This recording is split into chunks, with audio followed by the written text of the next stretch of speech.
Okay, more or less, that was about me. So again, today I'm going to talk about the chatbots, which are created by Visit Edufin and Uneos. I'm going to repeat some of the information because there are people joining all the time. Um, there are three different chatbots. We will take a look, do some hands-on work today, and I would be more than happy to get your response and your feedback after you try them out as well. Um, of course, this is not a webinar about the Erasmus, but I can assume that there are people who are novices here to the novices to the program, newcomers. So I will only briefly mention about Erasmus program and something else that I'm very keen and interested in are the novelties in the new program, which was released a few months ago. So the Erasmus program is, of course, the European Union reaction on supporting education, training, youth, and sport in Europe. And the main areas are school education, vocational education and training, and adult education. And of course, these are not the only things that the Erasmus program is about. But in my organization, we are primarily focused to these three. Here, where it says basic guidance, this is a link that will take you to the European Commission's web page where the basic information about the program is very well explained. But also there is additional information on how you can join the Erasmus program. Usually by it's not an individuals who can enter the program. It's through your organizations, but of course there are options for individuals as well. And the path on how to get involved with the program is well explained. So this is an important link for the newcomers to this program. And also because many times on our webinars, we also have people who come outside of the European Union or the countries, the third countries who are, just a second, so I admit someone, yes, who are connected to this program like Turkey, North Macedonia, Norway, Liechtenstein. So there's also information on how other countries that are outside of the program countries can join Erasmus+. So if you have any questions, just click on the link later on and you will find everything you need. And of course, the main actions that we talk about is key action 1, which is the mobility of individuals and has more to do with, of course, very important accreditations and consortia. And then the key action 2, which is cooperation among organizations and institutions. And then key action 3, which has more to do with policy and involving and including authorities, which is very interesting as well. But there have been some changes, and some of these aspects have already been included in Key Action 2 in the new program. And this is something that I'm going to mention only again in the new slide. Before that, this Erasmus Plus Worldwide Webinar 2024. This is again very interesting thing to explore. Sadly, at least I couldn't find any information about such webinars taking place in 25 or any introduction about such webinars in 26.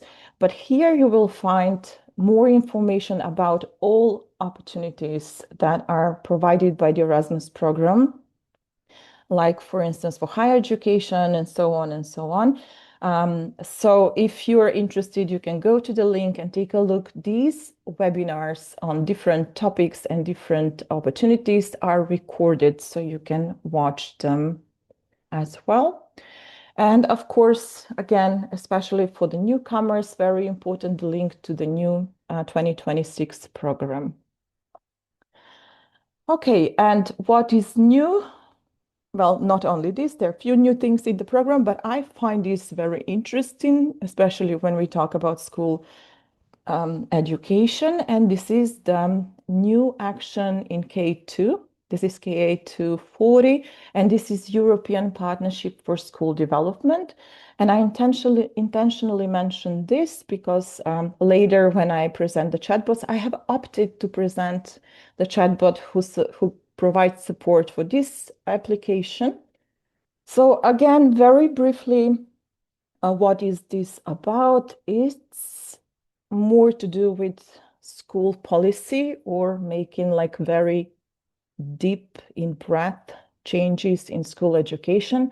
So it's intended for school authorities that can be local, regional, or maybe even national authorities, and then, of course, schools. So the idea is that a consortia is created and a school authority needs to be the main coordinator of the project. At least two partners coming from different countries need to be involved in the partnership. But what is very interesting is that I found, at least how I understood it, is that every national agency in every country will decide on the eligibility of other partners who can be involved in these kind of projects. So besides one authority and two schools, at least per country, there can be other organizations or institutions involved. But again, please remember, the most interesting part is that every national agency will publish, or they already have published lists of who is eligible to take part. And the main idea is that the innovative teaching methods are created, most probably based on best practices, which can be shared in between countries, and mainly for the development of basic skills and civic engagement, democratic participation, environment as well, and so on. And the key areas are improving the quality of learning and teaching and capacity building. And the deadline for submitting your application is April 9th, 2026. The results are usually come in summer, earlier or later, depending on the country and the national agency. And this is very interesting. To my understanding, for this first round of this action, they're going to be probably on limited, not only, but it's probably going to be limited to 50 projects that are going to be approved. So my experience so far has taught me that the first comers or the pioneers are those who benefit the most, because this is also like the first time this action is launched. So I warmly encourage you to take part. And also here, there is a very important link. It says K240 webinars, and the webinars which explain well, like quite well, this action are recorded. So if you follow this link, you will see a few webinars, I think 4 or 5, who have already taken place and are recorded. And I think that there is an option that you register for the upcoming webinar. I think it was early February, probably 4th of February, but don't take this with a, of course, don't take me for granted. You will double check, but it's early February, definitely. So you can register and follow the next webinar about this key action. And it takes place on the school education platform. So if you're already registered, no problem. But if you're not, maybe you should consider registering soon on the platform as well. Okay, so again, we are here to talk about the chatbot. So my apology if I took too long, but this was something that was of my interest and I wanted to share that. When we talk about the chatbots and before we go deeper into the chatbots itself,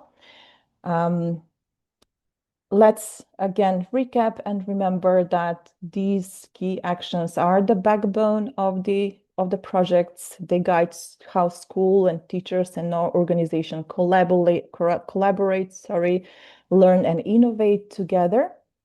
And I find it as very important. But there is something written in red here, which is also like crucial to know, that these chatbots are not a cheat tool. So they are not something that it's a shortcut that will write the application for you. Like that's absolutely no. But they are used as a guide and as a support, and they streamline the process of writing your application. So in other words, the chatbots can help you understand the rules, structure your ideas, clarify your thoughts, and clarify your proposal. But they don't replace like your creativity, the knowledge that you have, what you bring to the project, your expertise, of course, and most important, the authenticity of your work. So again, please remember, this is a supportive tool and it will point you out, it will steer you towards the right direction, but everything comes from your own ideas, your own knowledge, and your own experience. So this is something that I'm highlighting at the very beginning, and something that I'm going to potentiate again at the end. So what truly makes the project strong? And if you have experience in writing projects, you already know this, and this is the real needs of your organization. So you're the one, together with your team in your organization, who know where you stand, if there are gaps, how are you going to overcome these gaps, who is affected by these changes, and why these changes are so necessary. And this is important because this is how you build your objectives. And by building your objectives, you already, which are going to cover all the gaps, like fill in the gaps. And this is where the activities and the outcomes will come from. So what you need, of course, is needs analysis. This is not one person job. This needs to include as bigger team as possible. That's my personal opinion and comes from my personal experience. And your needs analysis, the bigger they are in depth, in breadth, it means that you know your institution well and that you have researched who are going to be your target group, what is the environment, the culture, and the climate of your school. And it actually shows that you know what you're doing. So you're not guessing. And everything is going to be based on this. And this is not only important for the evaluators of the proposals, but this is also important if you intend to use the chatbot in the future, because this is the information that you're going to feed the chatbot. So the results that you get, the answers that you get from the chatbots are relevant and are applicable to your unique situation. And of course, especially for the evaluators, you need proof. So you can use all the data that you have, the statistics, whether you have done interviews or any kind of surveys, etc., etc. And this also helps you like to compare the situation where the situation at your organization at the moment, but also gives a clear understanding of where you're headed in future. And the more you know about your needs, the better you will connect them to the priorities of the Erasmus program. And this is something where the chatbots are quite helpful and useful because they are very effective. So you will instead of for instance, browsing the internet to find information, etc., the chatbots will really do the job for you. So which shortens the time, and it helps with all the stress of getting lost on the huge database on the internet. You need to be clear about who your target group is, and please remember here, like including students and teachers and other staff with coming from disadvantaged groups. And it's very important, again, for the evaluators to be clear on who is going to take part, why, how many, why is how it mirrors the situation, the reality of your organizations. What are the challenges, and how are you going, or what are you going to do to address this? So this is quite connected to the next one, which is addressing the gaps. The better you know the reality of your organization, the better you are informed, or how are you going to address these gaps? So as I said before, what is the situation at the moment and where are you going to be in the future? Next, and also quite important, and I especially think that this is also very, very important when it comes to this K240 new action. It's the prioritization of needs, not only to this action, of course, to all the actions, to all the proposals. There are organizations that have a lot of needs, and even though some of the needs may seem like crucial and very important to be acted upon, please think about feasibility and the resources you have. Because this, even though you distinguish some of the needs as primary and very important, you need to double check what are your resources, either financial or human resources or technical resources or whatsoever, to address these gaps or address these challenges. So you need to be realistic. And please remember that evaluators, they always check the background of the organization. So they check the number of staff, number of students if you're a school. They also check your financial situation, etc., etc.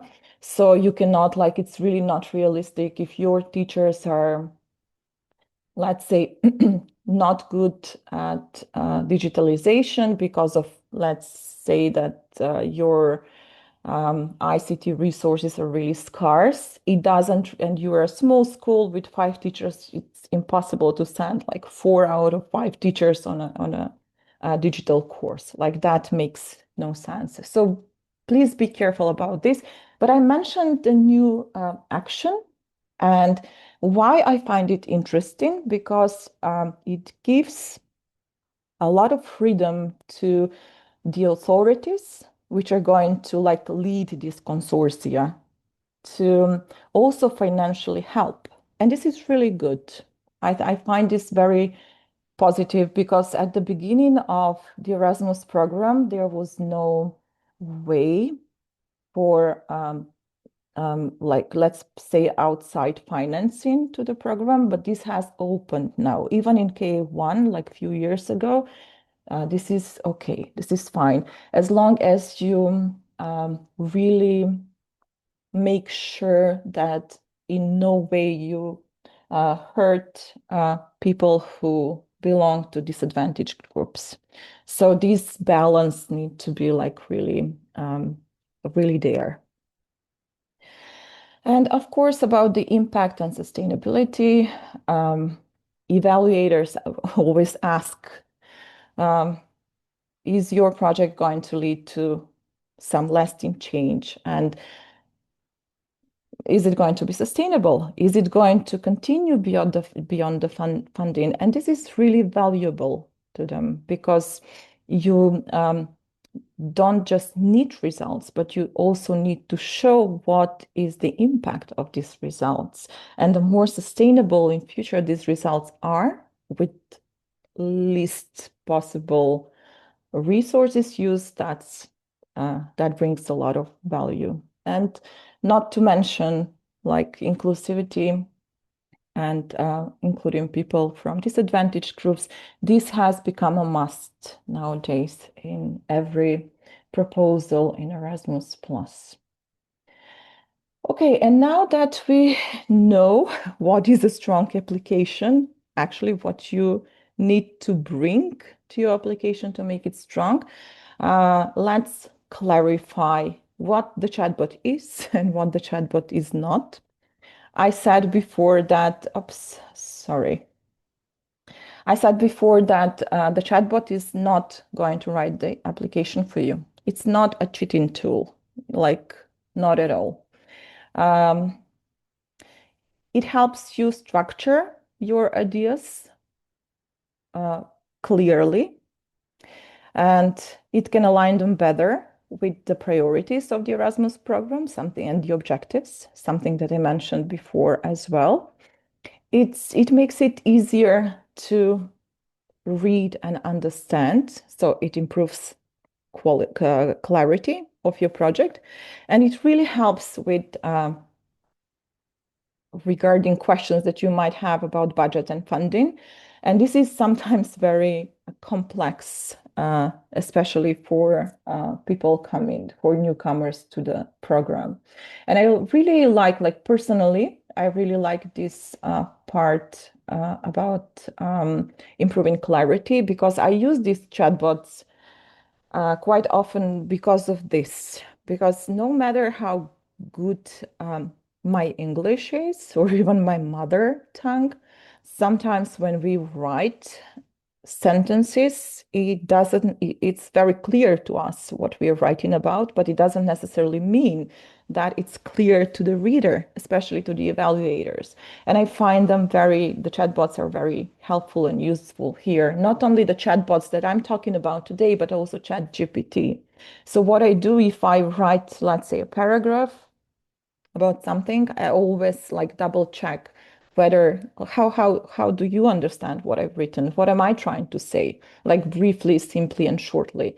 And I think it's very, very helpful and useful in this way. And of course, I said it streamlines the writing process of your application, of your proposal. I mentioned it's very efficient. It reduces the time you spend on formatting, on structuring, on drafting, and things like that. So there are no unnecessary steps and complexities, but also, as I said, instead of browsing on the website of European Commission, and to be honest, I sometimes find it quite overwhelming. It's not that easy and simple to use it and to find certain information. The chatbots that I talk about are trained with the latest materials and everything that can be found on the internet regarding the Erasmus program. So you do receive expert guidance. So they are fed, I say fed, like with all the relevant information. And they are updated quite often. But as I will mention in the next slide, you always need to double check the information, especially some information that is crucial, like the deadlines. So it can happen that the deadline has changed or has been many times, it has been prolonged. So it's a very good thing for such crucial information to really check the official websites. And what I talked about before, it is aligned with the your needs analysis. So the clearer you are about what your needs are and what you expect, then you get the best tailored answer response from the chatbot. The more input you give, the better response you get. And this is why I say, when you try it, you will see that even though AI is so popular today and people talk about replacing jobs and this and that, etc., you will see if you try to write a project with a chatbot, you will see that it doesn't work as that. It doesn't work as something that will write an good application for you. And speaking as a former evaluator, of course, I was evaluator long before the AI, but the evaluators know, and the evaluators are trained. And I mentioned that they check also like a lot of things. And I think that they have trained eyes to notice that. And I don't think this is a problem. I encourage the use of AI, but I also think that it needs to be ethical. Like if you use the chatbots, if you use AI, be open about it in the application. Because um, again and again, the chatbot cannot write the application for you. So it is your own authentic work. It just helps you. It eases up the process and you're more efficient, you're faster, you're better, you're clearer. And I know that the evaluators know this. So even if you're honest and open about it, I find it very ethical and I find it as a good thing. So I also will encourage that you mention that in your application and explain maybe briefly how you used it and why. So the idea is that you enhance your understanding, but you also learn a lot. So when you use the chatbots, you not only, it's an easier way to learn about the Erasmus program and about the project writing and more about the topics or ideas that you're interested in. So this is how I see the chatbot from my use and experience. And of course, responsible use and learning. I mentioned about the accuracy, it's questionable. So if your information is crucial, please double check. The trained chatbots that were created do have all the recent information, are updated constantly and continuously, but double check crucial information. Confidentiality, of course, like with every other AI or with everything that you use, even a simple survey online, do not share personal information, do not share, especially no passwords and things like that. Like you don't even have to share your name, first name and last name or addresses or things like that. But we have used the internet quite a lot and we know these things, but it's good to mention. And most important about the ethical use. Until today, I have not found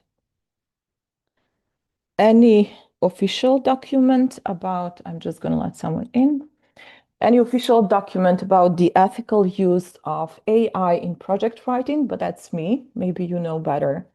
The only thing that I have found are the guidelines on prohibited AI practices. And these were published by the European Commission, I think last year in February. You can double check them.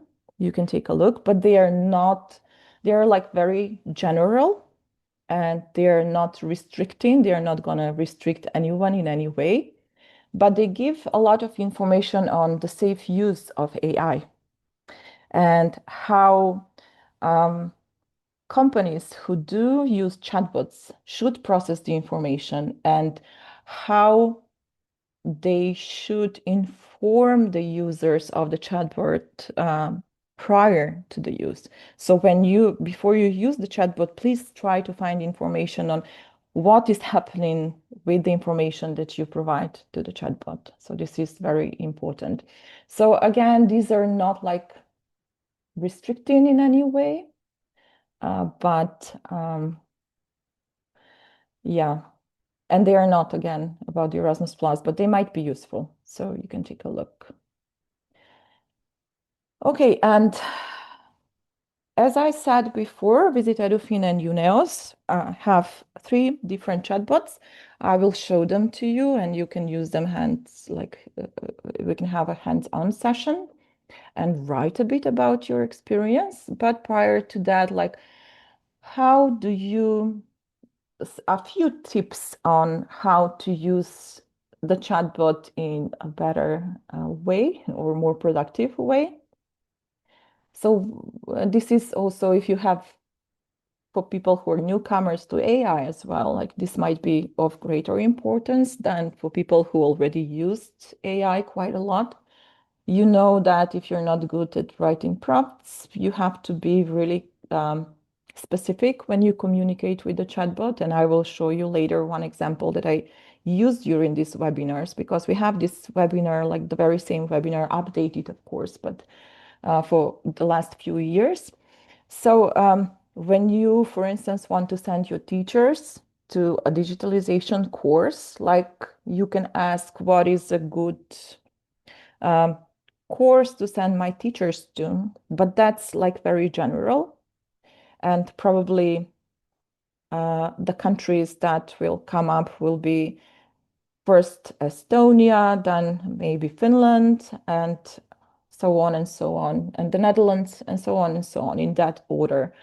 But if you're more specific and write about your needs, again, we go back to the needs, and say, for instance, that you're coming from a rural school, that you have limited ICT resources, limited human resources, etc., and that you have been in this and that situation, and ask the chatbot to like match you with the courses that are more applicable to your situation.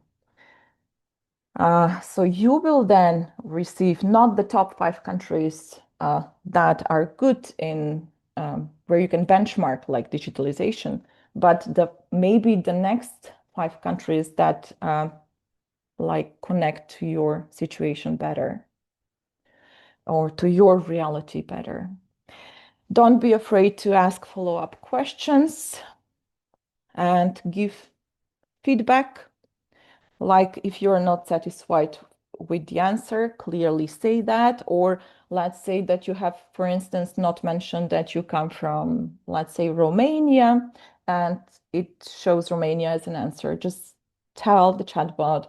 Or if your project budget doesn't allow you, for instance, to travel to a very expensive country like Denmark or maybe Ireland, and then you can say that, please exclude these countries. They're very expensive for our budget. We cannot manage. Please show something that will cover this budget, etc., etc. So this feedback is very important. And again, it all comes from the needs analysis.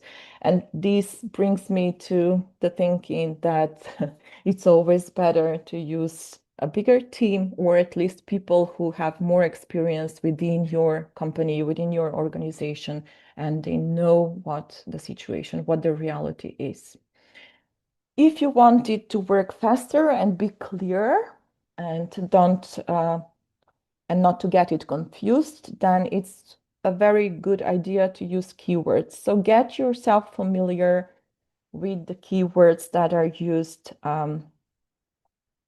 within the Erasmus Plus program. It makes everything much easier and much better.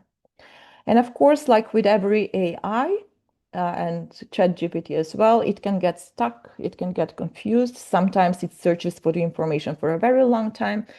Patience is a key. Be patient. Or if it gets stuck, you can just tell it to continue and it will. So not a big deal. And of course, always, even though, again, the chatbots are trained with the most relevant and newest information and materials, please double check, especially some very important information. This is the link to the website, but I have it in the slides a few times, so we'll go back to that later. There are, as I said, 3 different chatbots that you can use. That's the Ultimate Erasmus Guide, the Erasmus Accreditation Guide. The second one, the Accreditation Guide, the name tells you that it's more focused towards supporting your accreditation proposal, your accreditation application, which does not necessarily mean that you cannot use it for other type of questions, because as you can see at the beginning, it has 3, let's say, like introductions into the chatbot itself. If you're not like don't know how to start or where to start from, you can use this help, which I will show you in a few minutes.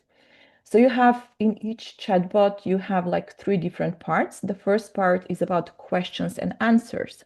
So you can ask basic questions, whether it's about number of partners in this project, or how many partners you need to have in accreditation, if you're going to have partners at all. And but it can go much deeper, like much deeper questions about your proposal, depending on how much you know about your real situation, about your needs. The second part of each chatbot, it's more of a personalized advice, which this is the part where the chatbot follows the application. So of course it can guide you at the moment, or you can start right away, but it actually takes you through the application step by step. And this is the best time and place to start with inputting your needs analysis. This is the place. And then the better you explain your situation, the clearer you are, the more feedback you give to the chatbot, the more tailored responses you get. So instead of like, let's say, doing the application writing in a Word document and on the other side browsing the net all the time, like you work together with the chatbot, but you need to first give a lot of information about your company or organization. And the third, and for me, the most favorite part is about document improvement. And this means that you know what you're doing, you are clear what you're writing about, etc., etc. You have already written your part and you just copy paste it. And it goes through it. It makes its own analysis and gives you suggestions, proposals on how you can improve that part. And you can also here ask about the clarity that I talked about. Is this clear? What am I trying to say? You can like simply ask it, like, what am I trying to say? Briefly, short and simple, like not a lot of explanation. And this fourth part, where it says create innovative project ideas, it's not about the Erasmus accreditation chatbot. It has more to do with the third one, the Erasmus K2 project wizard that I'm going to show you later on. So this chatbot has this fourth part which you can use, again, based on your needs, to help you come up with more better or more innovative ideas.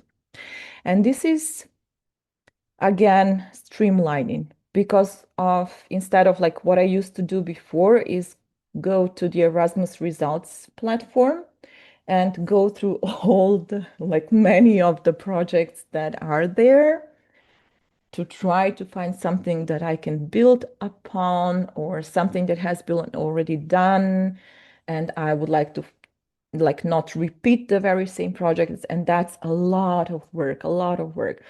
And in this case, if you work together with the chatbot, it will do that part for you. So again, it will not write anything, the application for you, but it will help you out. It's very, very effective in such a way. And if the Erasmus accreditation guide is about more to do with the accreditation and the K2 with K2, then the ultimate Erasmus guide, it's intended to be more general and to be used with both K1 or K2, but also with other questions or other projects that you intend to write within Erasmus. So more or less like this would be the introduction. We will go back to this later. I will, like this video can also be found on the website, but I will show it later. I will just stop sharing for a second. Okay.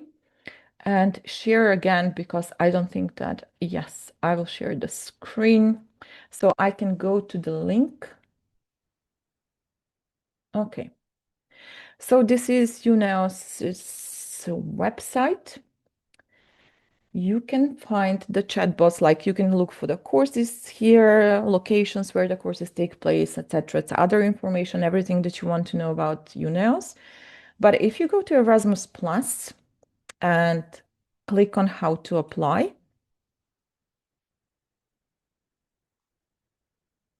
there is like a brief information, again, very general about the opportunities and about the priorities.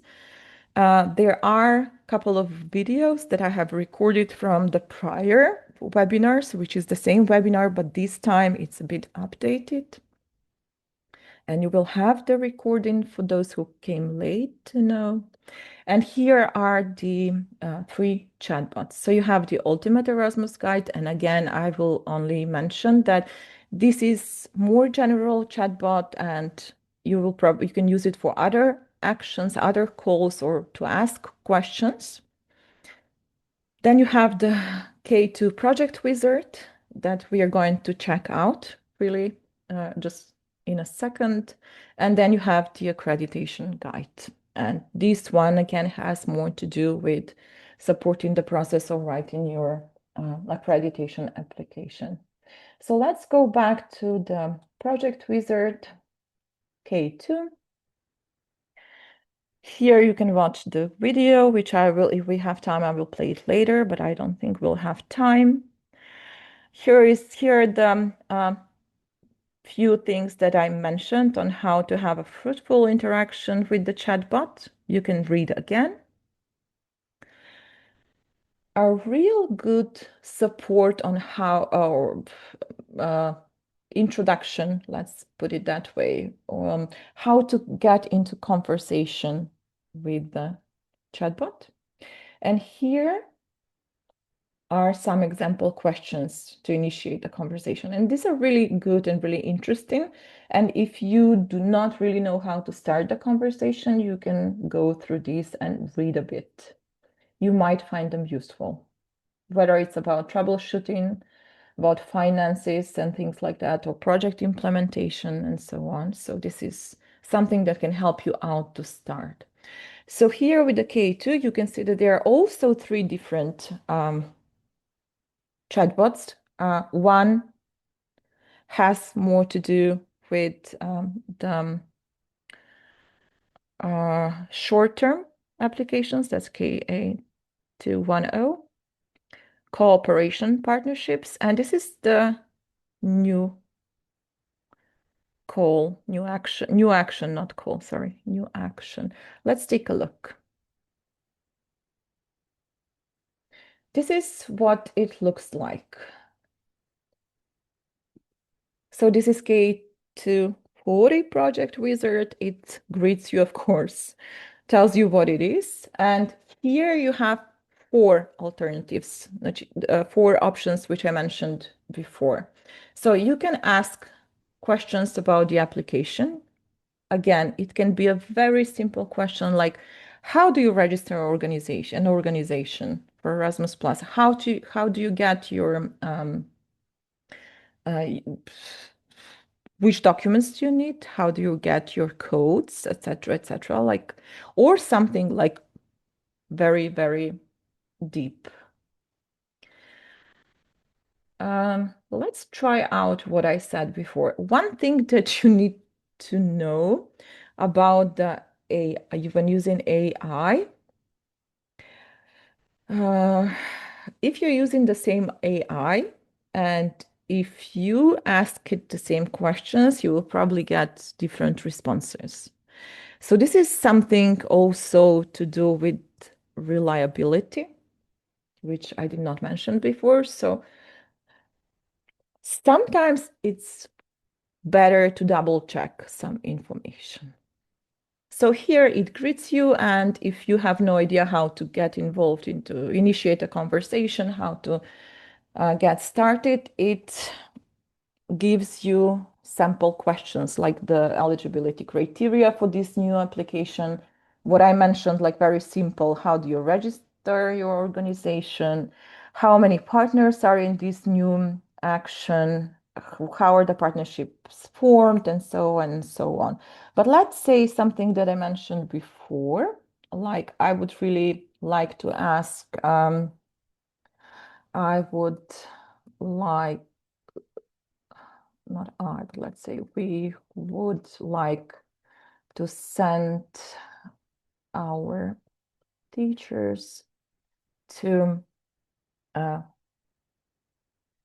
digital course. Which are the countries with best practices to have a course in?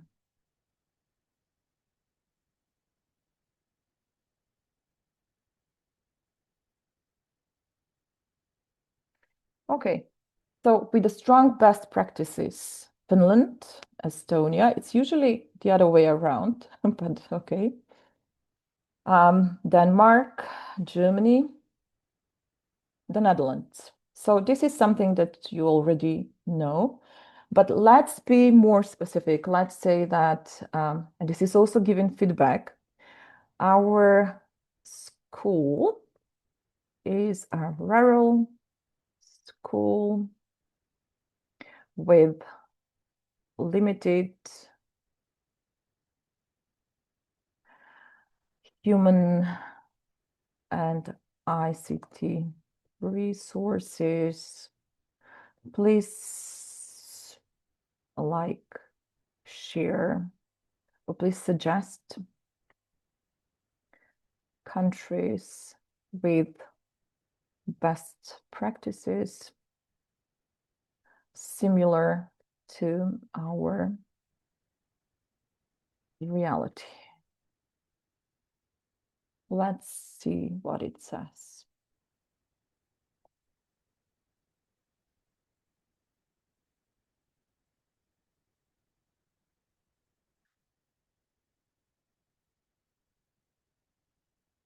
Okay, this time it goes in the same order.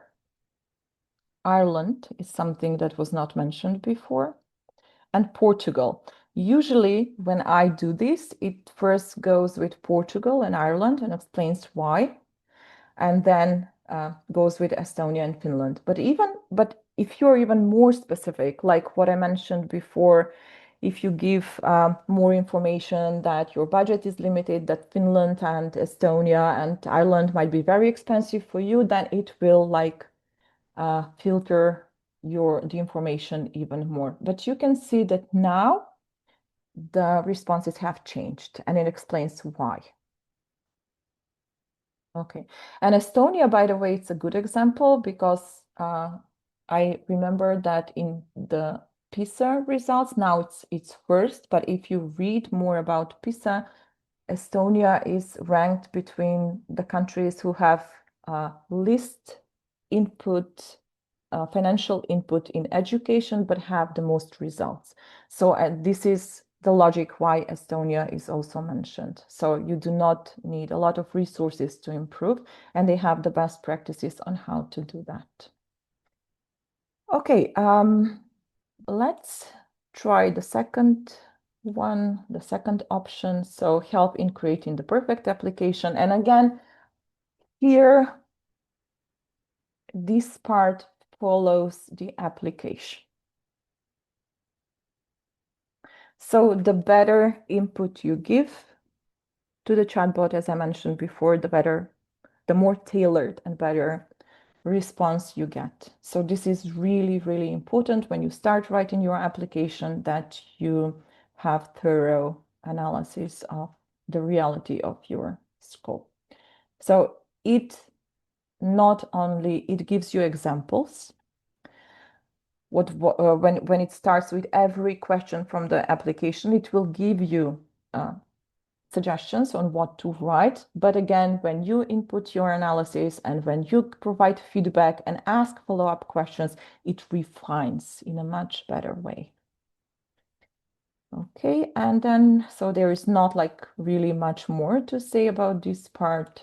I have talked about it a lot before.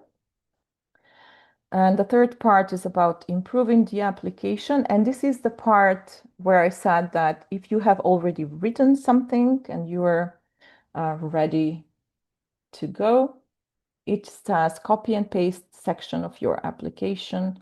I already have something prepared, like something from a very, very, very old project. I know that my partners wouldn't mind. So it's about impact, and it's very simple and very general. So I just paste it here. I always ask the chatbot to be short and simple because it can go on and on and on, and there's a lot to read. What do you think are the pros and cons of this part about the impact? Be short and simple. So I am writing something for the chatbot, but you can just copy paste it and post it like that, and it will respond anyway. But I'm just trying to show you that the more leading you are, the more you lead the chatbot, it will work in your, yeah. So it just says, what are my pros and what are my cons? You can ask him to give you examples or to give you suggestions, etc., etc. So this is how this part works. Okay, and the last thing that you will find here, but not, for instance, in the accreditation or the Erasmus Ultimate Guide, is the creating innovative collaboration ideas. And I think that this is also quite connected to the needs analysis because it can give you any suggestions like what are good ideas, etc., etc. But the more it knows about you, the more tailored it will be, or the more innovative and better.